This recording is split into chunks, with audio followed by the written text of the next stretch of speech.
Welcome back. Let us now talk about a technique to improve performance of a computer system called prefetching. This is a technique to fetch instructions and data from lower levels of the memory hierarchy before they are requested by the CPU, so that they are present in the cache when needed. The idea of prefetching is to guess which instructions and data accesses are going to be made and fetch them into the cache. There are different varieties of prefetching. You can do prefetching in hardware or through software or through a combination of both. Which misses do prefetching affect? Normally prefetching reduces compulsory and capacity misses. However, if not done carefully and with high accuracy, they might actually increase conflict and capacity misses if you replace things that are needed later. When prefetching data to the cache, you need to consider several things. First, a prefetch should be useful. If you prefetch something and it's never used and you have wasted resources, you have made an access to lower levels unnecessarily, which costs energy and wastes bandwidth. A prefetch also needs to be timely. If you bring in a line to cache too early, it might be evicted before being used, that is not useful. And if you bring it in too late, you still will experience stall due to data not being in the cache. You need to consider cache pollution and bandwidth pollution. Prefetching data to the cache that will not be used is said to pollute the cache and the available bandwidth. The Alpha AXP21064 was a microprocessor from the company Digital Equipment Corporation, or DEC for short, who also developed the very successful minicomputer VAX11 in the 80s. It was the first advanced RISC-like microarchitecture to rival the then dominating Intel x86 processor. The Alpha processor had a simple hardware instruction prefetching unit. At an L1 iCache miss, it fetched the requested line, but also the next consecutive line. The second line was not put in the cache directly, but in an instruction stream buffer which could hold one line. If you missed in the L1, then the instruction stream buffer was checked. If there is a hit, the line will be moved to the cache and the next line in sequence will be prefetched. The L1 cache in the Alpha processor was only 8 kilobytes, so prefetching was an important optimization. Here are some examples of less or more complicated methods to perform hardware prefetching on data. Prefetch on miss is exactly the same as sequential prefetching of instructions in the Alpha processor. This is a commonly used technique implemented in many processors. Prefetch on miss was replaced by one block look-ahead OBL, which always prefetches the next block upon an access, in contrast to prefetch on miss, which prefetches only when there is a miss. OBL has become the baseline for hardware prefetchers in processors today. If the next block is already in the cache, OBL does nothing. It's different to double the cache line size in two ways compared to OBL. First, the CPU can restart as soon as the first block of the two fetched has arrived at the cache. We don't need to wait for the second one, and the second block can come later. Secondly, if two blocks can be evicted individually compared to a larger line size, which must be replaced in its entirety. The OBL scheme can be extended to be an N-block look-ahead prefetcher and also combined with sequence detectors that can detect certain repetitive access patterns and prefetch data blocks according to these patterns. Software prefetching is triggered by instructions in the code rather than by hardware. Here's a simple loop calculating the sum of some operation on two array elements.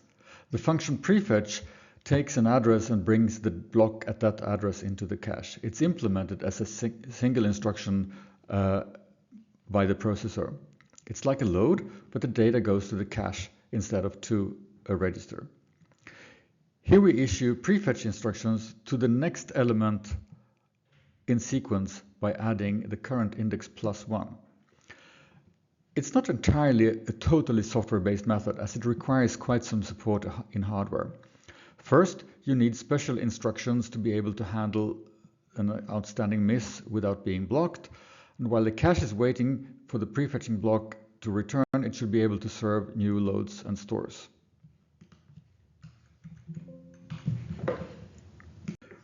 Software-based prefetching sounds like a really good idea, but it's surprisingly hard to do well. If you issue the prefetch too close to when the data is needed, that is too late, it might not arrive in time, and if you prefetch too early, you might pollute the cache and replace something else that will be needed. The code here has been modified with a parameter p, which is the prefetch distance, that is the number of iterations ahead you are fetching to. It can be really hard to find a good value of p, as it's different for different machines. You need to know the line size, the miss penalties, in order to be correct on this. You need also to take the overhead of the prefetch instructions themselves into account. That said, compilers may in some cases be very good at making the decision on inserting prefetch instructions, and all major high-performance ISAs support prefetching. Since these processors also have multi-level caches, they typically also support prefetching to different levels.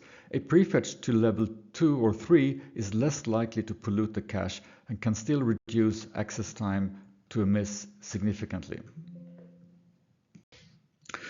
Here are some other optimizations that do not need a lot of hardware support. The first one is used for one-off data or for things you use very rarely. Then you can use load instructions that do not allocate space in the cache. The x86-64 has such instructions for this SSE extension. The second one is to generate code that improves on spatial and temporal locality. Let's look at a few examples. In loop interchange, it's a matter of knowing how your data structures are stored in memory. In C, like in the code here, a two-dimensional array is stored in row order, meaning that each row is consecutive in memory, and then you have the next row, etc. So if I draw a matrix here, this is the order by which the elements of the matrix are stored in memory. Other programming languages might do it differently. Fortran, for instance, stores matrices in column order so that the elements in a column are consecutive in memory. Consider the code here. There are two nested loops that access the elements of a two-dimensional matrix one by one. The inner loop uses the I-index, which is used to designate the row accessed. The loop thus iterates through all the rows before going to the next column. As C stores matrices in row order, this is highly ineffective. Here we have simply reversed the order of the loops. The consequence is that the matrix is iterated by row instead of by column, and spatial locality is significantly improved. It's important that you as a programmer are aware of this effect, even though the compiler on a good day can detect this and generate the transformation for you. Loop fusion is another programming level optimization that has effect on locality. Here we have two loops that iterate through 4 different arrays. All arrays are of the same dimension with n elements. The second loop must be after the first, as it uses the result of array A in its calculation. If n is sufficiently large, then by iterating through the 3 arrays A, B, and C, it's likely that the first elements will have been displaced from the cache when the second loop starts, and you will miss in the cache. However, if you think about it, you do not need to calculate all iterations in the first loop before doing the second loop calculation. Since the loop have exactly the same number of iterations, we could fuse them together into one, like in this code. The updating of each element of array A is done first, and then this value and that of C is reused in the second statement in the loop. This optimization improves on temporal locality while preserving spatial locality. It has also the additional benefit from reducing the loop overhead, going from 2 loops to 1. Branches are costly, so this is a significant benefit. Finally, let's look at a little bit more advanced technique which can be used in algorithms with large, dense matrix operations. Consider the code here. It's a straightforward implementation of matrix multiplication. Look at the inner loop body. Matrix X is accessed element by element, indexed by the 2 outer loops. So there is a good temporal locality of the element in X. The axis to Y matrix exhibits good spatial locality as it's accessed by row by row. However, the Z matrix has really poor locality as it's iterated in column order.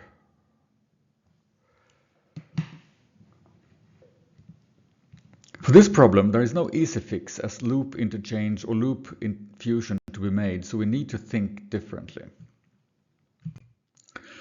Cache tiling is a technique which improves on the locality for the cost of a more complicated algorithm and branching overhead. I will not go through the algorithm here. There are many papers dedicated to this. Let us just observe the access pattern. The inner loop looks the same as before. The main difference is in the loop parameters. The loops no longer iterate through entire rows and columns, but on a small subset, small enough to fit in the cache, and then work on that small block before going to the next. This technique significantly improves on the temporal locality while preserving the spatial locality. For high-performance programming, you also need to know architectural effects. In C++, for instance, you can use the vector data type more or less interchangeably with a linked list. Everyone knows that if you need to insert elements in a list, a linked list structure is to prefer over a vector, right? This picture shows how the two structures are represented in memory. It shows a sequence of points which are coordinates in some space. The blue squares represent memory allocations on the heap. There are two main observations. The vector uses only one allocation, and the linked list is fragmented and the points are not contiguous in memory while the vector has them contiguous in memory. This graph shows the execution time of a program that generates n, and n is the x-axis. You have 100, 200,000, 300, 4 up to 600,000 elements. And it generates n integers and inserts them in the correct order in the sequence. It then removes one element at a time by picking a random position to remove. As you can see, the linked list is the most costly in terms of time here, and the vector is the lowest. You might think that if you pre-allocate everything, it will be all right because you have otherwise linked lists perform a lot of allocation and deallocation, but even if you pre-allocate everything, it's still rather slow. A linked list can just rearrange some pointers when you insert and delete. A vector, however, needs to move half of its element to make place when a new element is inserted. Why then is the vector so much faster? For this particular program, finding the insertion point, which is a linear search, totally dominates the execution time, so the time to move half of the vector becomes insignificant. Searching and finding in vector is extremely efficient even when doing a linear search, as it has excellent spatial locality. This table sums up all things we have discussed so far and indicates with a plus if the technique improves some cache performance metric or if it makes it worse with the minus. The hardware cost columns indicates the complexity or cost of implementing it in hardware. All of the methods are standard components in high-performance processors, and as a software developer, you should be aware of them and help them if needed when developing software.